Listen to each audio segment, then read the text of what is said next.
Hey guys, what's going on? So it's been 2 months, as you can see from this 28-day reward here. First thing I want to show you guys is this. We actually were able to hit rank 1 in Arena, so like totally rank 1, so in Champion League, and I was pretty proud of that.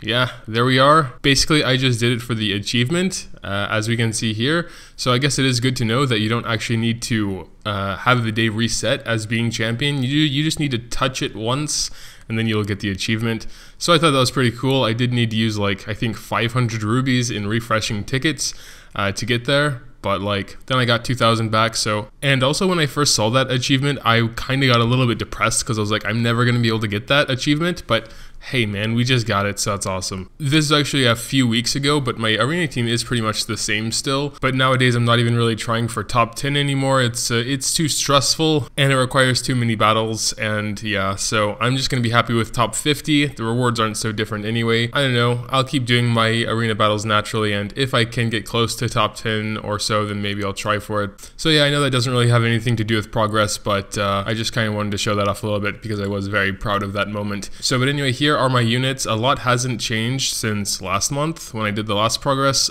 update. We do have Ricardo now, which is a pretty good tank, especially for Arena against all those Magic teams. Of course, when there's a Nyx in there, he doesn't really help too much, and Nyx is a very, very popular Arena unit in the meantime. Mine is currently Transcendence 3, and with one more Stone of Infinity, I could get him up to Transcendence 5. Although I am waiting for the new heroes, just in case, you know, there's one that I really want to go for and really want to focus on, then I would use those stones for them. And until I do have these 9 stones of infinity, I don't really see much point of getting him to the next tier anyway. And that will take, I think, at least 2 days because I just started one now. We did get his unique weapon also, so he would be pretty much good when I get him to Transcendence 5. I'll probably be switching around these perks. It's just for now I only use him for World Boss, and there's always only one enemy there, so I guess that skill doing a bit more damage is more helpful than this, which I assume is the go-to skill. Maybe this one if Baudouins are really popular, but like I don't see very many Baudouins yet anyway. Even then, I think just using this skill would be better anyway. It's 3 mana, and when you have enough blade stacks, it'll hit everyone and remove the shield anyway. But yeah, I got Cassandra up to Transcendence 4 as well, and decided to go for this skill. So every time she heals, which is every like 8 seconds, I get a 200 attack speed boost for 5 seconds. I've been experimenting with this quite a bit in Arena, and it does seem to help quite a bit because, you know, like my Luna, for example, she has max attack speed, so she can't have any more than that without some special like golden cat artifact or whatever, or something else. So that skill kind of makes it so where I can hit just that little bit faster, get off a skill perhaps a little bit faster. Yeah, of course it helps everyone else as well. Some don't have nearly max attack speed, which I know it would be important. It's just I don't have very good gear luck, even though I have been running quite a lot. I'm actually not too sure who I would replace when Nyx would be ready. Probably my only choice would be Maria, even though that is kind of a shame. I mean, she has a 1-star unique weapon. She's actually the only one that has a 1-star unique weapon in my team. And she is pretty good for Arena, and she has a lot of good CC, so it would be a shame. I don't really know who else I could replace. I don't think I can replace Luna or Cassandra, and I'm pretty damn sure I need a tank, so yeah, I'm not too sure. We also got Mitra up to T3. I'm not really planning on getting him any higher for now. Just wanted to get this 200 marks. I know he gets another big buff at T5, a really big buff, but right now I only see Mitra really being useful for World Boss and Guild Raid still. And World Boss, I don't know, it doesn't really feel like I have much of a chance there anyway. I mean, I haven't done my battles yet, but just, I don't know, top 10 seems out of my reach there, so I'm not focusing on it too much. But yeah, besides that, Guild Raid, we can talk about that a little bit, see how the guild is coming along. So, guild buffs, first of all, we are completely done with attack, gold, and EXP. We are going to be going for defense now, speaking of which, we can do that. And then we're going to be going for guild raid, attack, and defense. I think that's the least important, especially where we're at right now, because where we're at is normal mode is way the hell too easy, and hard mode is way the hell too hard. So, I definitely don't need to focus on any guild raid units at the moment.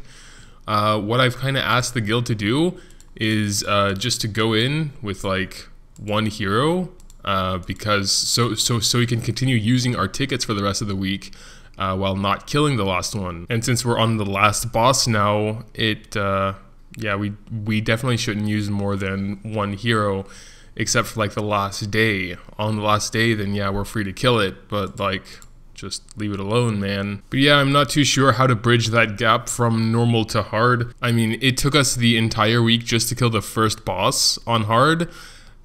So that's definitely not really an option. We're better off going on normal and killing them all too quickly, because at least we get the boss rewards than killing one boss. Maybe once we finish off the guild buffs, we'll try hard again, but for now it just doesn't really seem worth it.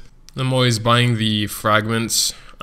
Skill books, not really, because all my skills are maxed right now and I'm not really going for anyone, but when those new heroes drop and I need some skill books, I'll probably grab them if they're available there. So as far as Tower of Challenge is concerned, we did make it to 65. We can't beat 65 yet. I haven't tried so many times that I usually do, but I assume you definitely need a physical team here because Laius and Mei both have very low P defense, and also I think Laius gives some kind of magical resistance buffs and stuff like that, or shields.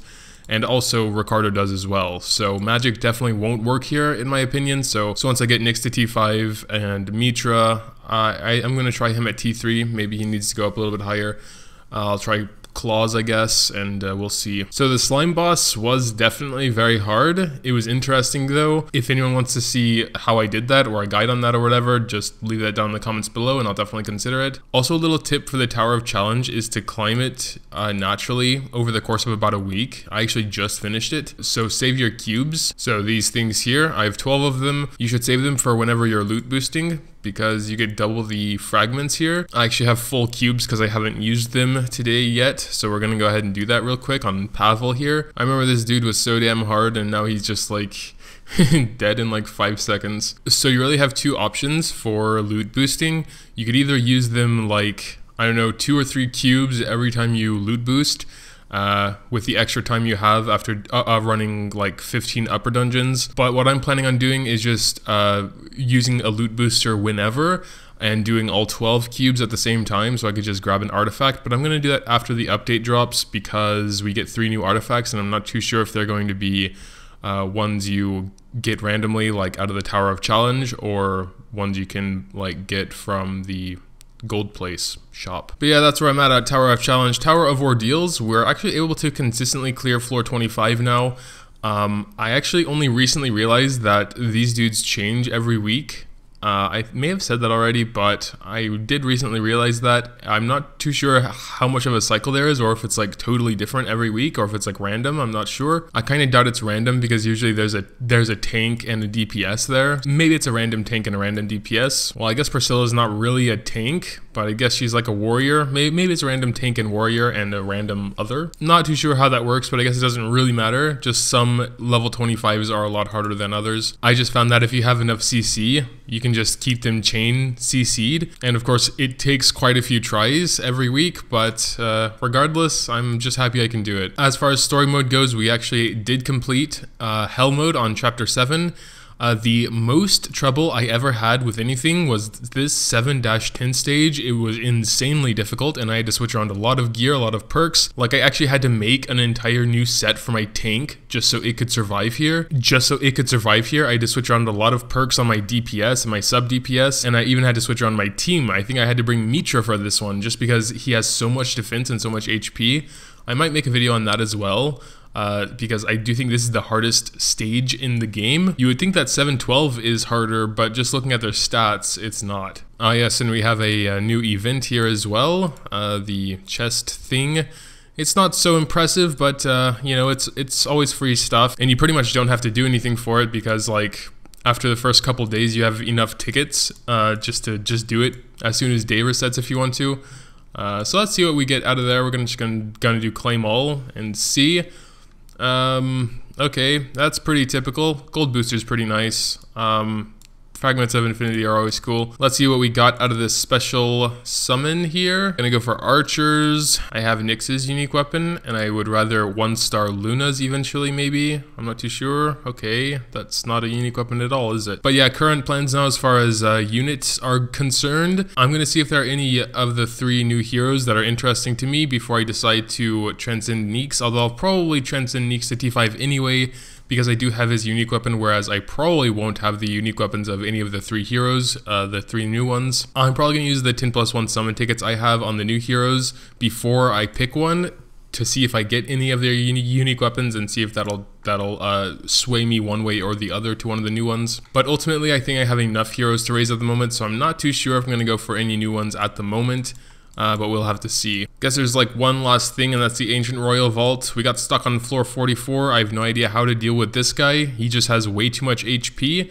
But I can't see his stats, I guess, so maybe I just can't go with like magic. Maybe he has like super high magic defense and like no physical defense or something. Surviving isn't much of a problem, it's more that he has way too much HP or defense or whatever. And then in the Heroes Inn we have Aisha actually, which will be done tomorrow, which is actually perfect timing because then the 3 new heroes, Priscilla and I think Louisa, will be available in the inn then, so could get lucky and find one of those as well. So I'm actually going to wait until after the update drops to finish Aisha off. But yeah, that'll do it. Tell me what you think in the comments down below. Leaving a like would also be greatly appreciated if you did happen to enjoy. Thanks, as always, for watching, and until next time. And as always, a big thanks to my supporters over on Patreon.